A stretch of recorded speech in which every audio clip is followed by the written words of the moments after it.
Telugu young directors ఛానల్కి స్వాగతం సుస్వాగతం. Pushpa 2 my view and review.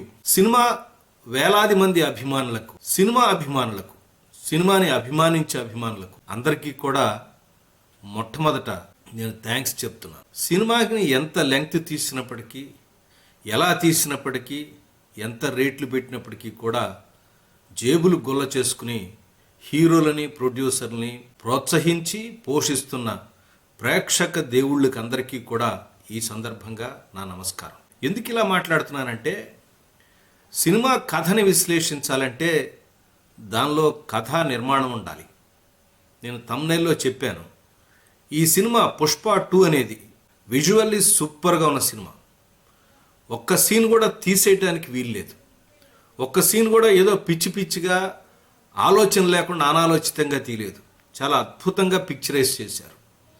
విజువల్గా చాలా గ్రాండ్గా ఉంది. నేను చెప్పిన రెండో అంశమే వీక్ స్ట్రక్చర్. సినిమా స్ట్రక్చర్లో లేకపోవటం అనేదే ఈ సినిమాకున్న ప్రధానమైన లోపం. నేను చాలా సందర్భాల్లో మన ఎపిసోడ్లో చెప్తున్నాను. అలాగే హిట్ అయిన ఫారిన్ సినిమాలు కూడా మీరు గమనించినట్లయితే, లేదా ఇతర భాషా చిత్రాలు, ప్రపంచంలో ఏ భాషా చిత్రాల్లో మీరు చూసినప్పటికీ కూడా ఈ స్ట్రక్చర్ అనేది సర్వజనీనంగా ఉంటుంది. అది లేకపోవటమే ఈ చిత్రంలో ప్రధానమైన లోపం. అల్లు అర్జున్ నటన అద్భుతం. క్యారెక్టరైజేషన్, ఆ క్యారెక్టర్ కోసం తీసుకున్న శ్రద్ధ, రకరకాల సందర్భాల్లో అతను పండించిన ఎమోషన్స్ కానీ, మిగతా పాత్రలు వాటి ఆహార్యం కానీ, పిక్చరైజేషన్ కానీ, తర్వాత ఫోటోగ్రఫీ కానీ, మ్యూజిక్ కానీ, ఇంకా బ్యాక్డ్రాప్ క్రియేట్ చేయడానికి కానీ, రకరకాల అంశాలు కానీ, గ్రాఫిక్స్ కానీ, ఇంకా అన్నీ కూడా చాలా అద్భుతంగా చేశారు. చాలా గ్రాండ్గా ఉంటుంది. సినిమా చూస్తున్న ప్రేక్షకులకు అనిపిస్తుంది. కానీ సినిమా చూసి బయటకు వచ్చిన ప్రేక్షకుడికి ఫీలింగ్ మాత్రమే కలగదు. ఆ ఫీలింగ్ కలగాలంటే కథ ఉండాలి, పాత్ర యొక్క జర్నీ ఉండాలి. దీనిలో కూడా పాత్ర జర్నీ ఉంది. నాతో విభేదించేవాళ్ళు, నాతో వాదించేవాళ్ళు ఉన్నారు. దీనిలో కథ లేదా సార్? బ్రహ్మాండమైన కథ ఉంది. భార్య మాట కోసం లేదా తనకు ఫోటోగ్రాఫ్ ఇవ్వనటువంటి ముఖ్యమంత్రిని మాట కోసం యుగోతో మార్చేశాడు, అదొక ఎమోషనల్ కథ ఉంది కదా. ఇంటి పేరు చెప్పనటువంటి పెట్టుకోవడానికి ఇష్టపడిని అన్నని మార్చిన కథ ఉంది కదా. తర్వాత తనతో యుగోతో, అంటే ప్రొఫెషనల్ యుగోతో వైరం పెట్టుకున్నటువంటి షెకావత్ కథ ఉంది కదా. ఇన్ని కథలు ఉన్నాయి కదా అని అంటచ్చు. నిజమే, 3 కథలు ఉన్నాయి. 3 కథలు కాదు, 3 ట్రాక్స్ ఉన్నాయి. ఈ 3 ట్రాక్స్ మీద పుష్ప చేసిన జర్నీయే పుష్ప 2. ఏ ఎపిసోడ్కి ఆ ఎపిసోడ్గా ఉండటం వలన అద్భుతంగా అనిపిస్తుంది. ఏ ఎపిసోడ్ చూడంగానే ఆ ఎపిసోడ్ అయిపోగానే సినిమా అయిపోయిన ఫీలింగ్ కలుగుతుంది. మళ్ళీ ప్రారంభించి మళ్ళీ వెళ్తుంది. ఇదే ప్రాబ్లం. స్టార్స్ యొక్క సినిమాలని విశ్లేషించడం ఒక రకంగా శుద్ధ దండగ. ఎందుకంటే స్టార్స్కి ఉండేటువంటి ఫ్యాన్ బేస్ మీద, అభిమానుల యొక్క అభిమానం మీద చాలా సినిమాలు అలా ఆడేస్తుంటాయి, డబ్బులు కూడా వస్తుంటాయి. ఈ పుష్ప 2 సంబంధించింది అయితే రేట్లు కూడా పెంచేశారు, స్క్రీన్స్ కూడా పెంచేశారు. కాబట్టి రికార్డులు బద్దలు కొట్టడం అనేది క్వైట్ కామన్, చాలా ఈజియెస్ట్ థింగ్. ఈ సినిమాని క్రాస్ చేసింది, ఆ సినిమాని క్రాస్ చేసింది, అద్భుతంగా ఉంది, ఇలా ఉంది, అలా ఉంది అని ఎన్ని మనం యూట్యూబ్లోనో సోషల్ మీడియాలో మనం పోస్టులు పెట్టుకోవడానికి పనికొస్తుంది. కానీ ప్రాక్టికల్గా 4, 5, 6 రోజుల తర్వాత రిపీటెడ్ ఆడియన్స్ని తీసుకొస్తుందా లేదా అన్నదే ప్రశ్న. రిపీటెడ్ ఆడియన్స్ వచ్చేసరికి ఇప్పుడు దాదాపుగా ఈరోజు నిన్న వచ్చినటువంటి పరిస్థితులను చూస్తే ఆక్యుపెన్సీ రేషియో అనేది 40%కే పడిపోయింది. కారణం ఏంటంటే ప్రధానంగా ఒక కథ లేకపోవడం. నేను చిన్న ఎగ్జాంపుల్ చెప్తాను. ఒక దండ ఉంది, అద్భుతమైన దండ. ఒక మంచి బ్రహ్మాండమైన గులాబీ పూలు ఉన్నాయి, దానిలో మంచి చామంతి పూలు ఉన్నాయి, మరొక రకమైన అద్భుతమైన పూలు ఉన్నాయి. ఏ పువ్వు కా పువ్వు అందంగా ఉంటుంది. వీటన్నిటినీ కూడా వరుసగా ఒక వరుసలో కట్టి, వీటన్నిటికీ ఒక మంచి దారం కట్టి ఉంటేనే కదా అది ఉండేది. ఏ పువ్వు కా పువ్వు పక్కన పెట్టి పక్కన సన్నని దారం పెట్టామనుకోండి, ఇలా దండ పెట్టి కడితే ఆ దారంలో పూలన్నీ ఊడిపోయినా ఊడిపోతాయి, దేనికి అది విడిగా కూడా కనపడతాయి. నేను ఈ చిన్న ఎగ్జాంపుల్ చెప్పాను. ఇన్ని కోట్ల సినిమాకు అనుకోవకండి, అర్థం చేసుకోవడం కోసం చెప్పాను. దీనిలో ఏ ట్రాక్ సినిమా ట్రాక్ అనుకుందాం. సపోజ్ ఎందుకు ఇట్లా అంటున్నానంటే, సినిమా అనేది 2.5 గంటలు లేదా 3 గంటలు, వీళ్ళ లెక్క ప్రకారం 3.5 గంటలు. పెద్ద సినిమాలు తెలుగులో రాలేదా? హిందీలో రాలేదా, ఇతర భాషలో రాలేదా? వచ్చినాయి. ఇంతకుముందు కూడా వచ్చాయి. 3.5 గంటల పైన సినిమాలు వచ్చాయి. నాకు బాగా జ్ఞాపకం ఉన్నది దానవేర సూరకర్ణ. చాలా పెద్ద సినిమా, డబుల్ ఇంటర్వెల్స్ వేశారు ఆ సినిమాకి. నేను మొట్టమొదటి నుంచి చెప్పేది ఒకటే, ఇలా 2 పార్ట్లు 3 పార్ట్లు 4 పార్ట్లు సినిమాలు పార్ట్లుగా తీవాకండి, భాగాలుగా తీయండి. సీక్వెల్ తీసుకోండి, సీరియల్గా తీయద్దు. ఇంతకుముందు మట్కా చెప్పినప్పుడు కూడా అన్నాను, విజువల్గా గ్రాండ్గా తీశారు, అది కూడా ఎపిసోడిక్గా తీశారు. దానికన్నా ఇది బెటర్. ఎందుకంటే ఏ ఎపిసోడ్కి ఆ ఎపిసోడు బిగినింగ్ మిడిల్ ఎండ్ ఉండి దానికి ఒక పరిష్కారం దొరుకుతుంది. అందుకని ఇది కొంచెం ఇంట్రెస్టింగ్, ఆ సినిమా కన్నా కొంచెం ఇంట్రెస్టింగ్గా అల్లినట్టు అనిపిస్తుంది. ఇలాంటి నిర్మాణం ఏదైతే ఉంటుందో, ఈ నిర్మాణం జనరల్గా మనం ఈ సీరియల్స్లో కానీ లేదా ఇప్పుడు వస్తున్నటువంటి వెబ్ సిరీస్లో కానీ చూస్తూ ఉంటాం. అందుకే అంటుంటాను, ఇలాంటి కథలు ఉన్నప్పుడు, ఇలాంటి నిర్మాణాలు ఉన్నప్పుడు మనం వెబ్ సిరీస్లోకి దిగటం అనేది అద్భుతం ఉంటుంది. అసలు ఈ పుష్ప అనే కాన్సెప్టే ఒక వెబ్ సిరీస్లోంచి ఇన్స్పైర్ అయి తీసుకున్నారు కాబట్టి అటువంటి భావనలే కలుగుతున్నాయేమో అనిపిస్తుంది నాకు. సినిమా ఎండింగ్ కూడా చాలా ఎమోషనల్గా ఎండ్ అవుతుంది. అంటే తన అన్న ఇతన్ని తమ్ముడుగా గుర్తించటం, అన్నదమ్ములు కావిలించుకోవటం, గ్రూప్ ఫోటో కనిపిస్తుంది. అంటే సినిమా ప్రారంభంలో కూడా అలాగే ఉంటుంది. ఒక గుళ్ళో పూజ దగ్గర ఇంటి పేరు దగ్గర ఒక డిస్కషన్ వస్తుంది. సో హీరో అనేది ఇంటి పేరు కోసం పోరాడా అనుకుంటే మధ్యలో ఇంటి పేరు కార్యక్రమం ఉండదు. పోనీ మధ్యలో ఇంకొక సందర్భంలో ఆమె చీఫ్ మినిస్టర్ గారిని కలవడానికి వెళ్తే ఆయనతో ఒక ఫోటో తీసుకురమ్మంటుంది. ఇలా స్మగ్లర్తో ప్రాబ్లమ్స్ వస్తాయని అతను ఫోటో దిగడం, అతను అక్కడ క్లియర్ చేసి తర్వాత తన భార్య బర్త్డేకి ముఖ్యమంత్రిని మార్చేస్తాడు. ముఖ్యమంత్రి మార్చాడు, అయిపోయింది. ఇంకా ఆ ఎపిసోడ్ మొత్తం కంప్లీట్ అయిపోయింది. తర్వాత సినిమాలో ఫస్ట్ పార్ట్లో షెకావత్తో ఒక రకమైన ఈగో ప్రాబ్లం, ఇద్దరికి ప్రాబ్లం క్రియేట్ చేశారు. ఆ ప్రాబ్లం కోసం ఇద్దరు ఎత్తుకుపై ఎత్తులు వేసుకుంటాడు. అతను కూడా ఇప్పుడు దీనిలో కూడా ఓడిస్తాడు.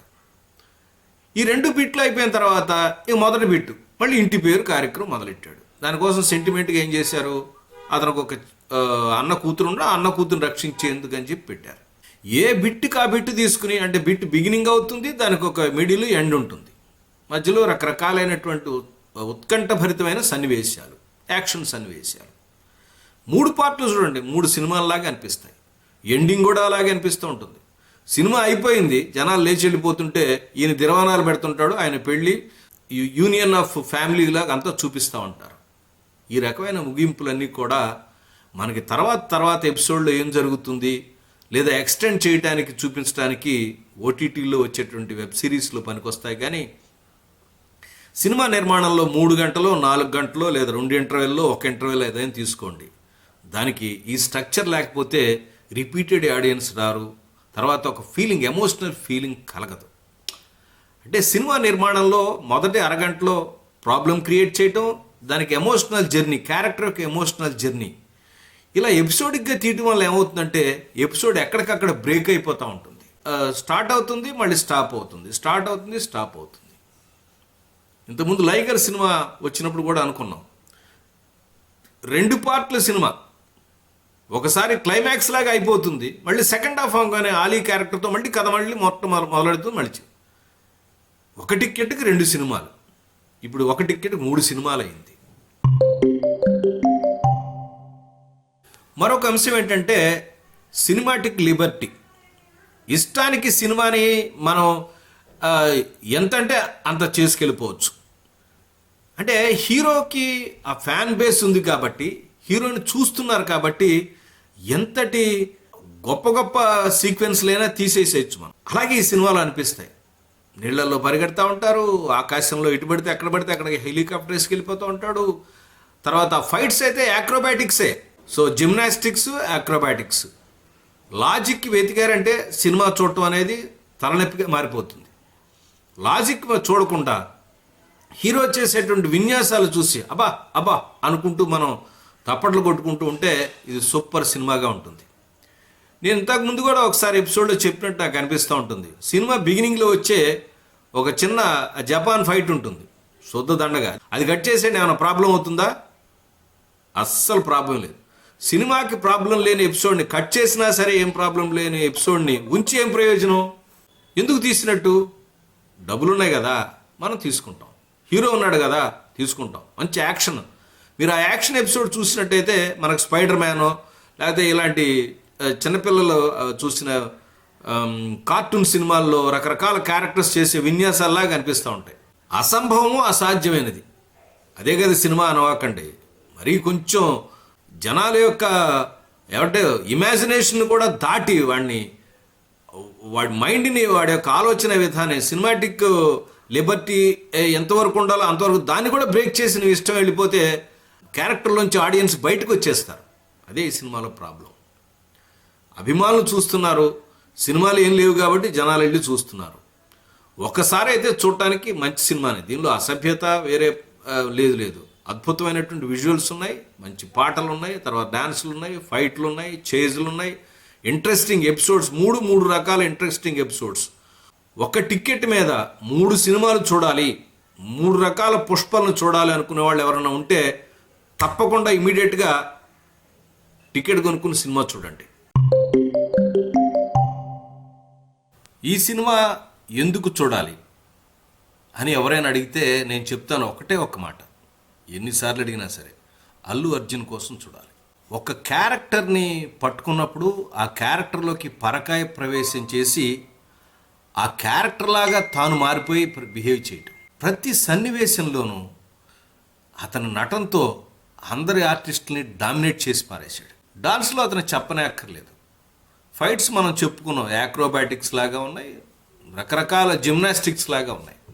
స్టార్ సినిమాల్లో తప్పదు. కానీ అతి అయితే ఏమవుతుందంటే, ఇదివరకు బాలకృష్ణ గారి సినిమా పల్నాడు బ్రహ్మనాయుడు చెప్పినట్టు తొడగొడితే రైలు వెళ్ళిపోయింది చూసి జనాలు హాస్యాస్పదంగా ఉంటుంది. సరే, ఇంతకు మించిగా ఏమైనా చేస్తే చివరికి next time Allu Arjun cinema అయినా సరే, ఏ అర్జున్ సినిమా అయినా సరే అందరూ జనాలు నవ్వుకుంటారు.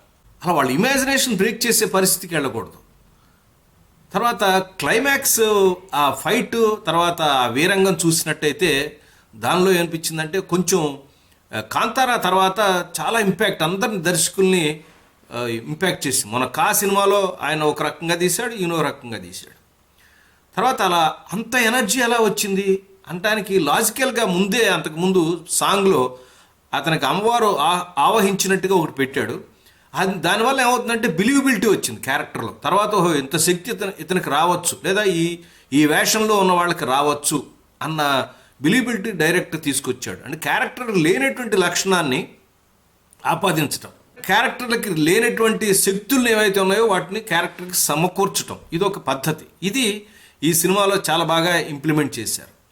మొదటి ఫైట్ కన్నా కూడా ఈ చిట్ట చివరి వచ్చిన ఫైటు మనకు నమ్మదగ్గగా ఉండటానికి కారణం అది. ఎందుకంటే దానికి ఒక మిథికల్ ఎలిమెంట్ని దానిలో యాడ్ చేసుకొచ్చారు. ఎర్రచందనం దొంగలు తరలించడం ఇవన్నీ ఉన్నాయి చూసారా, ఇవన్నీ విజువల్గా చాలా బాగున్నాయి. ఎత్తుకుపోయే ఎత్తులే ఎన్నిసార్లు చేసినా ఒకసారి ఎట్లా అంటే ఒకసారి ఓడిపోవడం. కానీ క్యారెక్టర్ యొక్క ఆ జర్నీలో ఆ వేరియేషన్స్ ఏవైతే ఉంటాయో, రకరకాల సన్నివేశాలు వేరియేషన్స్ చూపించడానికి సటిల్గా యాక్ట్ చేయటం, పాత్ర యొక్క ప్రవర్తన, ఎక్స్ప్రెషన్స్, మాటలు, తర్వాత చాలా చిన్న చిన్న మైన్యూట్ ఎక్స్ప్రెషన్స్ కూడా చాలా జాగ్రత్తగా ప్రదర్శించడంలో అల్లు అర్జున్ మనం మరొకసారి అభినందించి తీరాల్సిందే. అందుకనే అల్లు అర్జున్ కోసం అయితే, అతని నటన కోసం అయితే ఈ సినిమా చూడండి. కథను నేర్చుకుందాము, కథని దీనిలో స్ట్రక్చర్ ఉందా, ఇలాంటి విషయాలు ప్రేక్షకులు ప్రశ్నించకండి.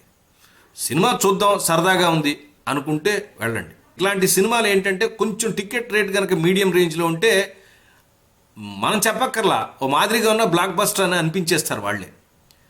టికెట్ రేట్లు బాగా పెంచి ఉండటం, తగ్గినాయి 2-3 రోజుల తర్వాత, అంటే మండే తర్వాత చెప్పినా కొన్ని ప్రాంతాల్లో తగ్గి కొన్ని ప్రాంతాల్లో తగ్గకుండా ఉండటం, అదే రేట్లు ఉండటం ప్రేక్షకులను కొంచెం నిరాశపరిచింది. పక్కన డబ్బులు తీసి వెళ్ళాలంటే ఆలోచిస్తారు, సినిమా బాగుందా బాగుందా బాగుందా అని 100 సార్లు అడుగుతారు. ఇలాంటి యూట్యూబ్ ఛానల్స్ కానీ, సోషల్ మీడియా కానీ, రకరకాల రివ్యూలు కానీ విని అడిగి బాగుంది అని అంటే అప్పుడు వెళ్తారు. టికెట్ రేట్లు అనేవి పెట్టేటప్పుడు కానీ, సినిమా నిర్మాణంలో కానీ దర్శకులు, నిర్మాతలు తప్పకుండా ఆలోచించాలి. ప్రేక్షకుల గురించి కూడా ఆలోచించండి. ఏ ప్రొడక్ట్ మనం కంపెనీ తయారు చేసినా ఎక్కువ మంది కొనాలని అనుకుంటారు. అలాగే మీ సినిమా కూడా ఎక్కువ మంది చూడాలి అనుకోవాలి కదండి. కేవలం అభిమానులు చూస్తే చాలు అనుకుంటే ఎలాగా?